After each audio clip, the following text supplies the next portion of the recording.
사도신경. 나는 전능하신 아버지 하나님 천재 창조주를 믿습니다. 나는 그의 유일하신 아들 우리 주 예수 그리스도를 믿습니다. 그는 성령으로 잉태되어 동정녀 마리아에게서 나시고 본디오 빌라도에게 고난을 받아 십자가에 못 박혀 죽으시고 장사한 지 사흘 만에 죽은 자 가운데서 다시 살아나셨으며 하늘에 오르시어 전능하신 아버지 하나님 우편에 앉아 계시다가 거기로부터 살아있는 자와 죽은 자를 심판하러 오십니다. 나는 성령을 믿으며 거룩한 공교회와 성도의 교제와 죄를 용서받는 것과 몸의 부활과 영생을 믿습니다. 아멘.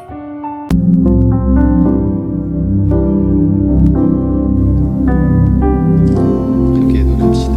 주의 자녀로 주의 자녀로 산다는 것은 나도 그들을 용납하는 것 나를 위해 나 흘리신 십자가 사랑 그 사랑으로 살아가는 것 주의 자녀로 산다는 것은 주님과 함께 동행하는 것 주께서 지신 십자가 기꺼이 지고 주와 함께 걸어가는 것 때론 불 가운데 휩싸일 때도 폭풍 가운데 무너질 때도 주님 내 곁에 함께 하시는 가장 가까이에 함께 하시는 때론 불 가운데 휩싸일 때도 폭풍 가운데 무너질 때도 주님 내 곁에 함께 하시는 가장 가까이에 함께 하시는 고백하시는 때론 불 가운데 휩싸일 때도 폭풍 가운데 무너질 때도 주님 내 곁에 함께 하시는 가장 가까이에 우리 계속 노래합시다. 때론 불 가운데 때론 불 가운데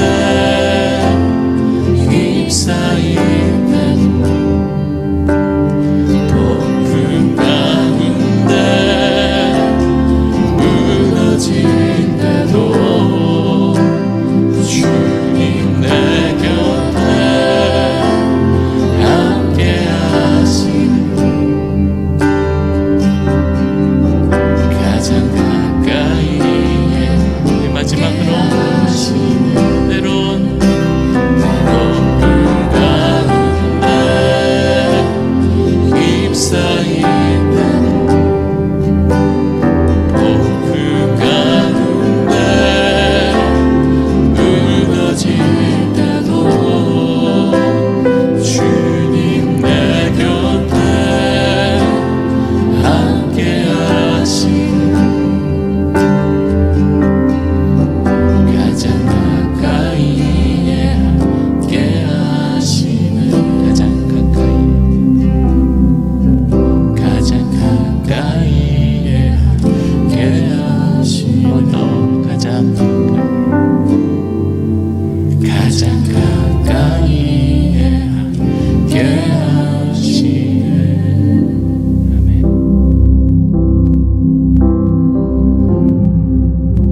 제9장.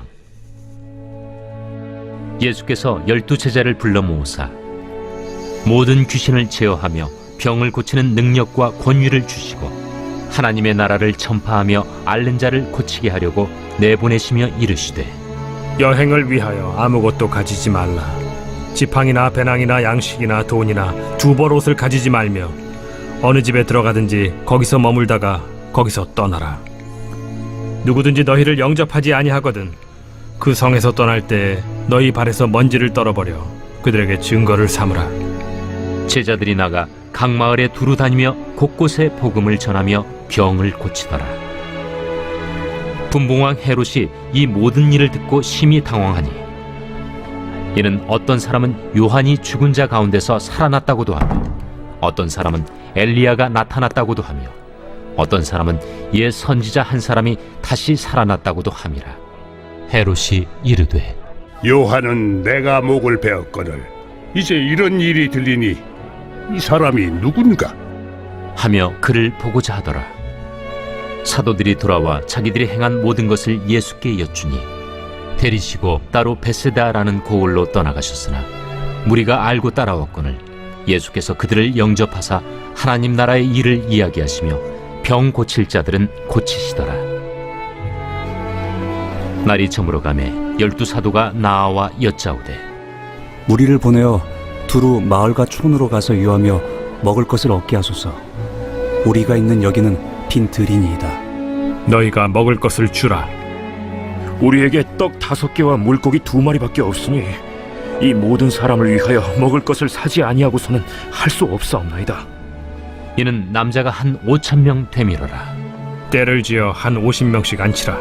제자들이 이렇게 하여 다 앉힌 후 예수께서 떡 5개와 물고기 2마리를 가지사 하늘을 우러러 축사하시고 떼어 제자들에게 주어 무리에게 나누어 주게 하시니 먹고 다 배불렀더라. 그 남은 조각을 12바구니에 거두니라.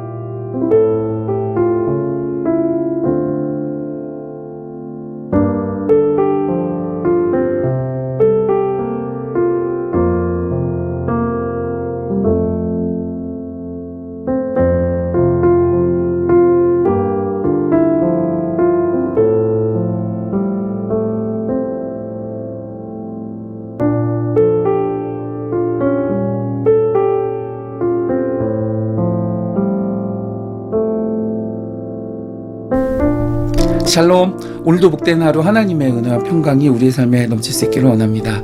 오늘 함께 읽은 말씀 9절을 보면 헤롯이 예수님의 소문을 듣고 자신이 목베어 죽인 요한이 되살아났다라고 하는 그런 괴이한 소문을 확인하기 위해 예수님을 직접 보고자 했다 그랬습니다. 이것은 12제자들이 예수님의 파송을 받아 각 마을에서 복음을 전할 때 병고침과 치유와 축사와 같은 기적들이 일어났기 때문에 생긴 소문이었습니다.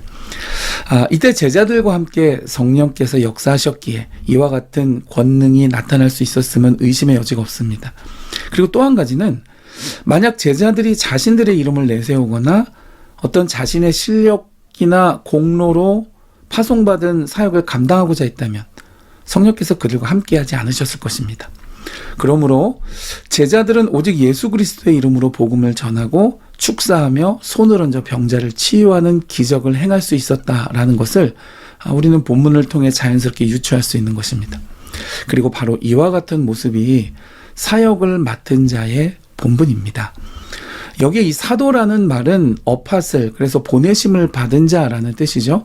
그래서 보내심을 받은 자라면 자신을 보내신 이를 대신하고 자기를 보내신 이를 대변하는 사람입니다. 그리고 바로 이것이 사역의 정신인 것입니다. 오늘 말씀에 파송받은 제자들도 바로 이와 같은 사역의 원리를 지키고 따랐기에 성령께서 그들을 통해 놀랍게 역사하셨던 것입니다. 또 그랬기 때문에 오늘 본문에 보면 분명히 제자들이 소문을 일으켰음에도 불구하고 이 헤롯 왕이 예수님을 그 소문의 진상으로, 주인공으로 인지하고, 우리가 앞서 읽은 구절에서 소문을 듣고 그를 보고자 하더라, 즉 예수님을 직접 만나 소문의 진상을 확인하고자 했다는 것입니다. 이유는 제자들이 예수 그리스도의 이름으로 복음을 전하고 예수 그리스도의 이름으로 기사와 이적을 행했기 때문이었습니다. 그리고 여러분, 다시 한번 말씀드리지만 바로 이것이 모든 사역을 맡은 자들의 본분이 되어야 하는 것입니다. 저와 같은 풀타임 사역자는 물론이고, 교회에서 직분을 받은 분들, 또 교사 뿐만 아니라 교회에서 어떤 사역에 투입되어 자신이 맡은 분야를 감당할 때 항상 그리스도께서 드러나고 예수님이 나타나도록 중심을 잡아야 하는 것이죠. 그리고 그와 같은 현장에서 놀라운 성령의 역사와 임재가 폭발적으로 나타나시게 되는 것입니다. 예수님도 이와 동일한 모습으로 사역을 하셨는데, 요한복음 7장 18절을 보면 스스로 말하는 자는 자기 영광만 구하되 보내신 이의 영광을 구하는 자는 참되니 그 속에 불의가 없느니라 그랬습니다. 이 말은 가령 이런 겁니다. 나 대신 가서 일을 처리하고 와라, 종을 대신 보냈는데, 이 종이 가서는 주인의 뜻과는 상관없이 자기 맘대로 주인 행세를 한다면 그것은 불의한 종이 되겠죠.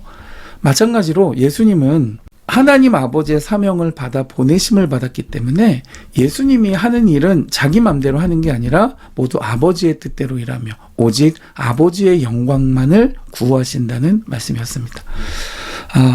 당시에 사람들이 예수님을 볼 때는 말이죠, 예수님이 상당히 야심가처럼 보이고 또 많은 무리들이 예수님을 쫓아다니고 인기가 많았잖아요.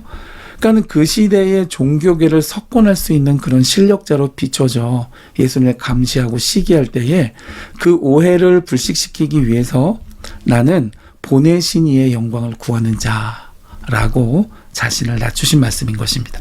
사랑하는 여러분, 우리가 교회에서 또는 어떤 커뮤니티에서 주의 사역에 투입될 때에, 그것이 예배 사역이든 봉사의 자리이든 어떤 직책을 맡는 자리이든 말이죠, 주께서 나를 택하시고 부르셔서 그분의 그 거룩한 일을 내게 맡겨주셨다는, 그래서 이 사역의 자리에 주의 보내심을 받았다는 이 제자들의 정신을 잊지 않아야겠습니다.